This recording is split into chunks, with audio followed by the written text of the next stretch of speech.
जितने स्लम्स के घरों में झोपड़पट्टियों में बैठकर मुनव्वर जमा की आवाज सुन रहे हैं, मैं उनके लिए ये स्पीच दे रहा हूँ। गौर से सुने, कामयाबी किसी की जागीर नहीं है। तुम गरीब घराने में पैदा होते हो या महलों में पैदा होते हो, कामयाबी किसी की जागीर नहीं है। जो मेहनत करता है वही कामयाब होता है। तुम गोरे हो या काले हो, तुम ओबामा काले थे, तुम अमेरिका के प्रेसिडेंट बने, ममदानी युगांडा का बंदा न्यूयॉर्क का मेयर बना, ये अल्लाह सुब्हानहू तआला ने सबको छूट दे रखी है। जात नहीं देखता है अल्लाह सुब्हानहू तआला। आप किस घर में पैदा हो रहे हो, कौन से चमड़ी के हैं आप, कैसी जिंदगी गुजार रहे हो, ये अल्लाह नहीं देखता है। आप अगर मेहनत करते हैं, उस मेहनत में जुनून है, उस मेहनत में पागलपन है, उस मेहनत में कंसिस्टेंसी है, तो समझ जाएं कि रोल मॉडल आपने बनना है कल इंशाअल्लाह। आज से 30 साल पहले भी कुछ पेरेंट्स परेशान थे, लेकिन आज के पेरेंट्स परेशान नहीं है। आज के पेरेंट्स कंटिन्यूस परेशान है। जैसे घड़ी के 3 कांटे होते हैं, उसमें 1 घंटा दिखाता है, 1 मिनट दिखाता है, 1 सेकंड दिखाता है। पहले जमाने में जो पेरेंट्स परेशान थे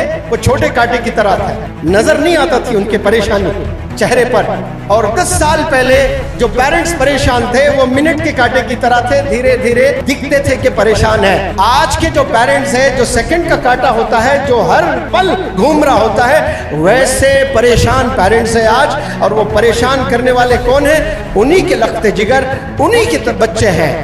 कोई रोनाल्डो को फैन है तो उसके स्किल्स को देखकर उसको चाहता है, कोई विराट कोहली को चाहता है तो उसके स्किल्स को देखकर चाहता है, कोई शाहरुख खान को चाहता है तो उसके एक्टिंग को देखकर चाहता है, कोई मुनव्वर जमा को चाहता है तो मेरे स्किल्स को देखकर नहीं चाहता है, उसके बच्चे की फिक्र को लेकर चाहता है। क्योंकि मैं उसके बच्चों के बारे में बात करता हूँ। विराट कोहली आपके बच्चों के बारे में बात नहीं करता है, रोनाल्डो आपके बच्चों के बारे में बात नहीं करता है, शाहरुख खान आपके बच्चों के बारे में बात नहीं करता है। और दुनिया के कोने कोने में जाता हूँ, बिलखुसूस हिंदुस्तान के कोने कोने में जाता हूँ, जो बच्चे स्कूल के दौड़ कर आकर एक ही चीज बोलते हैं, sir my mom is your big fan sir. ये 10th की बच्चियां बोल रही है। मैं कहता हूँ काश ये नौजवान बोले I am your big fan sir, तब मुनव्वर जमा की कामयाबी है। मुझे लगेगा कि मेरे विजन को वो बच्चे समझते हैं। और मेरा विजन क्या है कि अल्लाह के करीब करना, पेरेंट्स के करीब करना, नीबर्स के करीब करना, गरीबों के करीब करना, ये मेरे 4 पिलर्स हैं। नौजवानों को ये मालूम नहीं है, वो समझते हैं कि मेरे वालिद का इंतकाल हो गया। पागल, तेरे वालिद का इंतकाल हुआ है, उसकी दुआओं का इंतकाल नहीं हुआ है। वो दुआएं जिंदा है, तेरी आखिरी सांस तक जिंदा है। काश तो दुआएं लिया माजी में तो फिर तो खुश किस्मत है। 850 करोड़ लोग साजिशें रचेंगे एक यतीम बच्चे पर और उसको हरा नहीं सकते, क्योंकि उसके साथ उसके बाप की दुआ है, उसके साथ उसकी माँ की दुआ है। शर्त की वो दुआ लेने वाला बने। जब बाप का साया सर से उठ जाता है, वो बेबस हो जाता है, वो तन्हा हो जाता है, वो यतीम हो जाता है, कई तो बेघर हो जाते हैं, हिम्मत टूट जाती है। और मुझे भी ऐसा ही लगता था।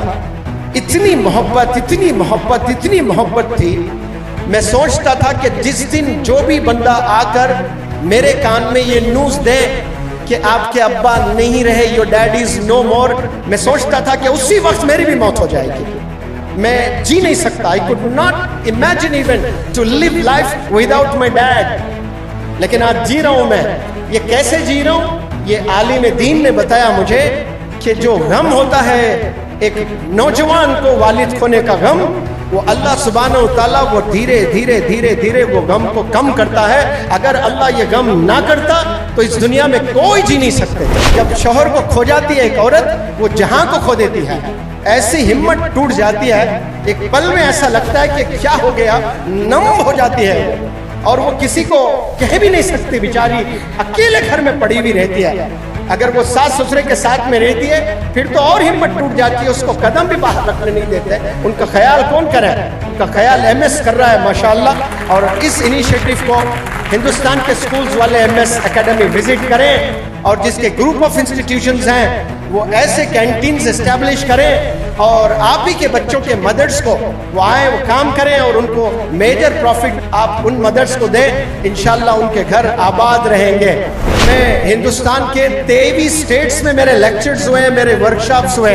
ये पहला इदारा MS एकेडमी देख रहा हूं मैं जो ऑर्फन्स और विडोज को इकट्ठा करके हिम्मत डे सेलिब्रेट करता है। Big round of applause for Latif साहब। हिम्मत पैसे देने को नहीं कहते हैं, हिम्मत वक्त देने को कहते हैं, हिम्मत मोटिवेशन देने को कहते हैं, हिम्मत राह दिखाने को कहते हैं, हिम्मत खड़े होकर दुआ करने को कहते हैं। सिर्फ हाथ में पैसे लिए, जेब में हाथ डाले, पैसे निकाले, ये दे दिया आपने, ये हिम्मत नहीं है। जो स्कूल चला रहे हैं अब्दुल लतीफ खान साहब, वो खुद बतौर रोल मॉडल खड़े होकर चला रहे हैं। क्यों? क्योंकि ये यतीम थे। When he was in grade 5, he lost his father. जब ये 5वीं कक्षा में पढ़ते थे, अपने वालिद को खो गए और अपनी माँ 4 या 6 बच्चों को कपड़े सीते हुए इंग्लिश मीडियम में पढ़ा रही थी।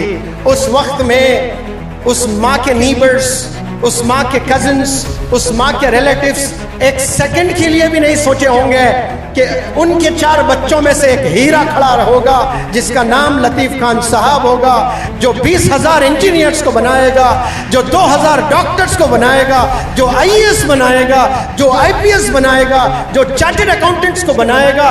कोई आपके खानदान वाले एक सेकंड के लिए नहीं सोचे होंगे, लेकिन वो माँ के सीने में वो जुर्रत थी, वो माँ के सीने में वो हिम्मत थी, वो हिम्मत, वो जुर्रत आज एमएस के जितने भी यतीम बच्चों की माएँ हैं, आप सब के लिए रोल मॉडल ढूंढने की जरूरत नहीं है। अब आपके रोल मॉडल लतीफ खान साहब है कि ये जो बच्चे परफॉर्म कर रहे थे, दुनिया के लिए ये सिर्फ बच्चे थे, लेकिन उनकी जो माएँ विडोज बनकर वहां बैठकर देख रही थी, उनकी आंखों के लिए ये बच्चे विराट कोहली से कम नहीं थे, रोनाल्डो से कम नहीं था, मेसी से कम नहीं थे, मोहम्मद सलाह से कम नहीं थे और ममदानी से कम नहीं थे। क्योंकि माँ के लिए हीरो वही होता, उसका बेटा होता है, उसकी शक्ल कैसे भी क्यों ना हो, वो काला क्यों ना हो, वो बदसूरत क्यों ना हो, वो माँ के लिए वही हीरो होता है। और वो माँ जिसका शौहर नहीं है, सिर्फ बेटा है, उसके लिए तो वो जहां हो जाता है। आज हिम्मत दे से आप हलफ लें,